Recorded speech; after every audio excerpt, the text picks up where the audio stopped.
Iran और Israel के बीच जो कैटेस्ट्रॉफिक प्रेम कहानी चल रही है, इसका क्लाइमेक्स कुछ भी हो सकता है। पर एक बात तय है कि ईरान अब ग्लोबल पॉलिटिक्स का लैब बनने जा रहा है। ईरान की राजनीति को अब अमेरिका और इजराइल माइक्रोस्कोप के नीचे रख चुके हैं और रेजिम चेंज का नया प्रयोग शुरू किया जा चुका है। डोनाल्ड ट्रंप ने हाल ही में एक नया नारा दिया है, मीगा, यानी मेक ईरान ग्रेट अगेन। सुनने में तो यह नारा किसी सौंदर्य प्रतियोगिता जैसा लगता है, लेकिन इसके पीछे ईरान में रेजिम चेंज का भूचाल छिपा हुआ है। अब सवाल उठता है कि अगर ईरान में रेजिम चेंज होता है तो फिर क्या होगा? क्या वहां भी इराक जैसा डेमोक्रेटिक ब्लैक होल बनेगा? क्या वहां भी ISIS जैसे संस्थान जन्म लेंगे?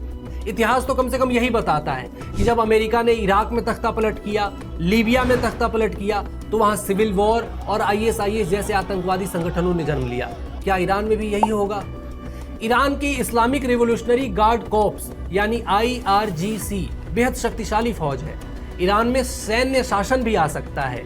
इसके अलावा ईरान एक देश नहीं, एक डब्बा है जिसमें कुर्द, बलूच, अजरबैजानी और पर्शियन जैसे बहुत से सामाजिक पटाखे बंद हैं। अभी तक तो इन पटाखों की बाती गीली है, लेकिन जैसे ही अमेरिका या इजराइल से कोई बाहरी हस्तक्षेप होगा तो ये सारे पटाखे फट पड़ेंगे। हो सकता है रेजिम चेंज ईरान में एक सिविल वॉर भी लेकर आ जाए। सबसे बड़ा खतरा परमाणु तकनीक का है। अगर किसी कट्टरपंथी ग्रुप के पास यह तकनीक पहुंच गई, तब तो फिर पूरी दुनिया की नींद उड़ेगी। अमेरिका और इजराइल फिलहाल सत्ता परिवर्तन की बात तो कर रहे हैं, लेकिन पोस्ट रेजिम स्ट्रेटजी का पन्ना अभी तक खाली है।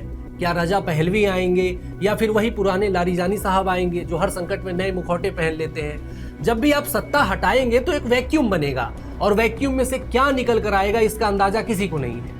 ईरान के ऊपर रेजिम चेंज का प्रयोग तो हो रहा है, लेकिन अगर प्रयोग फेल हुआ तो मिडिल ईस्ट में एक नया वायरस जन्म लेगा जो पूरी दुनिया को परेशान करेगा।